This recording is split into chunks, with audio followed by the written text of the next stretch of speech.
जय मसीह के दोस्तों, ईश्वर के प्रति मनुष्य का कर्तव्य नैतिक आचरण से संबंधित ईश्वर की इच्छा उसके 10 आज्ञाओं के व्यवस्था में समझी जाती है। ये महान नैतिक अपरिवर्तनीय उपदेश हैं जो हर युग में सभी मनुष्यों पर बाध्यकारी हैं। तू अपने परमेश्वर यहोवा से अपने सारे मन और अपने सारे प्राण और अपनी सारी शक्ति और अपनी सारी बुद्धि से प्रेम रखना। लूका 10:27। परमेश्वर की व्यवस्था की उत्पत्ति और उद्देश्य। इसलिए व्यवस्था के कामों से कोई प्राणी उसके सामने धर्मी न ठहरेगा, क्योंकि व्यवस्था से पाप का ज्ञान होता है। रोमियो 3:20। परम पवित्र स्थान के भीतर स्वर्ग के पवित्र स्थान में ईश्वरिक व्यवस्था पवित्र रूप से स्थापित है। वह व्यवस्था जो स्वयं परमेश्वर ने सीने की गड़गड़ाहट के बीच में कहा था और पत्थर की पट्टियों पर अपनी उंगलियों से लिखा था।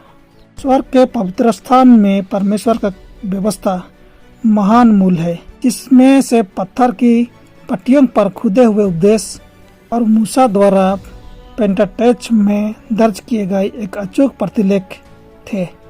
इसकी लिखित उत्पत्ति और संरक्षण। सवाल 1, सीनै पर परमेश्वर का व्यवस्था किसके द्वारा दिया गया था? निर्गमन 20:1 और 2। मैं तेरा परमेश्वर यहोवा हूँ जो तुझे दसतुआ के घर अर्थात मिस्र देश से निकल लाया है। विवरण 5:22।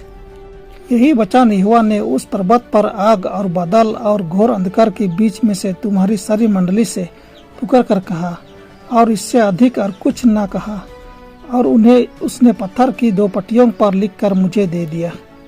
याकूब 4:12।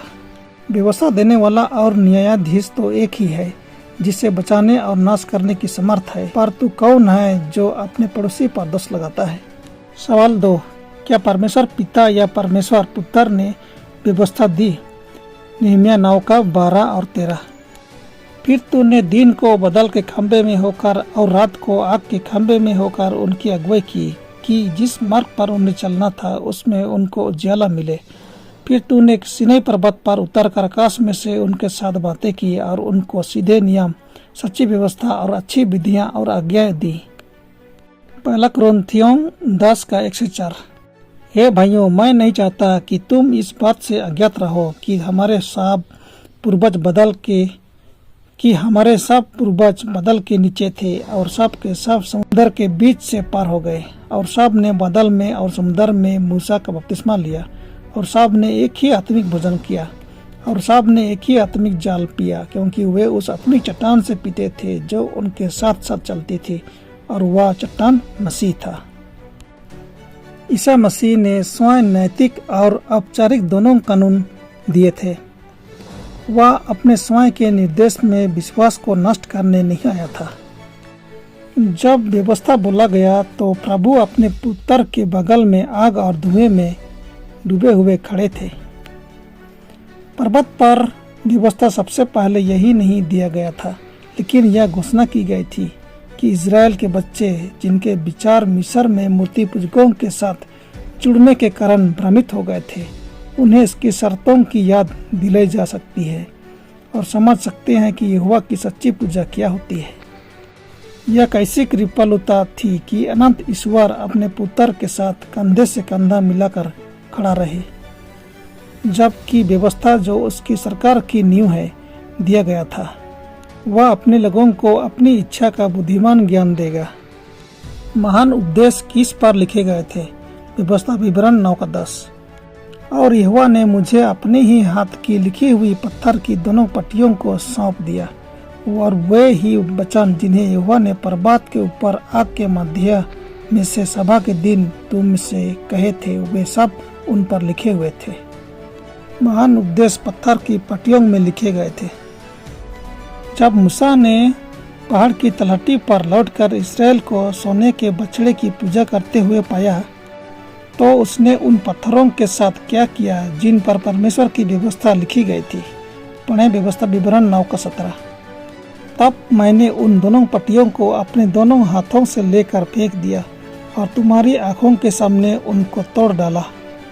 उसने उन पत्थरों को तोड़ डाला था। उनके अपराध के प्रति अपनी घृणा दिखाने के लिए उसने पत्थर की पट्टी गिरा दी और वे सभी लोगों के सामने टूट गईं। इस प्रकार यह दर्शाया गया कि उन्होंने अपना वाचा परमेश्वर के साथ तोड़ दिया था, इसलिए परमेश्वर ने उनके साथ अपनी वाचा तोड़ दी थी। सवाल 5, फिर मूसा को क्या निर्देश दिए गए और परमेश्वर ने फिर क्या किया? व्यवस्था विवरण 10 का 1 से 4। उस समय यहोवा ने मुझसे कहा, पहली पट्टियों के समान पत्थर की 2 और पट्टियां गढ़ ले और उन्हें लेकर मेरे पास पर्वत के ऊपर आ जा और लकड़ी का एक संदूक भी बनवा ले, और मैं उन पट्टियों पर वे ही वचन लिखूंगा जो उन पहली पट्टियों पर थे जिन्हें तूने तोड़ डाला, और तू उन्हें उस संदूक में रखना। तब मैंने बाबुल की लकड़ी का एक संदूक बनवाया और पहली पट्टियों के समान पत्थर की 2 और पट्टियां गढ़ी। तब उन्हें हाथों में लिए हुए पर्वत पर चढ़ गया, और जो 10 वचन यहोवा ने सभा के दिन पर्वत पर अग्नि के मध्य में से तुमसे कहे थे, वही उसने पहले के समान उन पट्टियों पर लिखे और उनको मुझे सौंप दिया। कई शताब्दियों तक पत्थर की ये पट्टियां कहाँ या किस चीज में रखी गई थी? पढ़े व्यवस्था विवरण 10 का 5। तब मैं पर्वत से नीचे उतर आया, पट्टियों को अपने बनवाए हुए संदूक में धर दिया, और यहोवा की आज्ञा के अनुसार वे वहीं रखी हुई हैं। पहला राजा 8 का 5 से 9। और राजा सुलेमान और समस्त इस्राएली मंडली जो उसके पास इकट्ठे हुई थी, वे सब संदूक के सामने इतने भेड़ और बैल बलि कर रहे थे, इनकी गिनती किसी रीति से नहीं हो सकती थी। तब याजकों ने यहोवा की वाचा का संदूक उसके स्थान को अर्थात भवन के पवित्र स्थान में, जो परम पवित्र स्थान है, पहुंचाकर करूबों के पंखों के तले रख दिया। करूब संदूक के स्थान के ऊपर पंख पैसा फैले हुए थे कि वे ऊपर से संदूक और उसके डंडों को ढके थे। डंडे तो ऐसे लंबे थे कि उनके सिरे उस पवित्र स्थान से जो पवित्र स्थान के सामने था दिखाई पड़ते थे, परंतु बाहर से वे दिखाई नहीं पड़ते थे। वे आज के दिन तक यही वर्तमान है। संदूक में कुछ नहीं था उन 2 पट्टियों को छोड़, जो मूसा ने होरेब में उसके भीतर उस समय रखी, जब यहोवा ने इस्राएलियों के मिस्र से निकलने पर उनके साथ वाचा बांधी थी। यरूशलेम में अभी भी धर्मी लोगों में से जिनके लिए महान उद्देश्य स्पष्ट कर दिया गया था, कुछ ऐसे थे जिन्होंने निर्दयी हाथों की पहुंच से पारे पवित्र संदूक को रखने का दृढ़ संकल्प किया था, जिसमें पत्थर की पट्टियां थी जिन पर उपदेशों का पता लगाया गया था, जिन पर 10 आज्ञाओं की उपदेशों का पता लगाया गया था। उन्होंने यही किया। उन्होंने शोक और उदासी के साथ संदूक को एक गुफा में छिपा दिया, जहां इसे इस्राएल और यहूदा के लोगों से उनके पापों के कारण छिपाया जाना था और फिर उन्हें वापस नहीं दिया जाना था। वह पवित्र संदूक अभी तक छिपा हुआ है। गुप्त होने के बाद से इसे कभी परेशान नहीं किया गया है। परमेश्वर आप सबको आशीष करे। आमीन।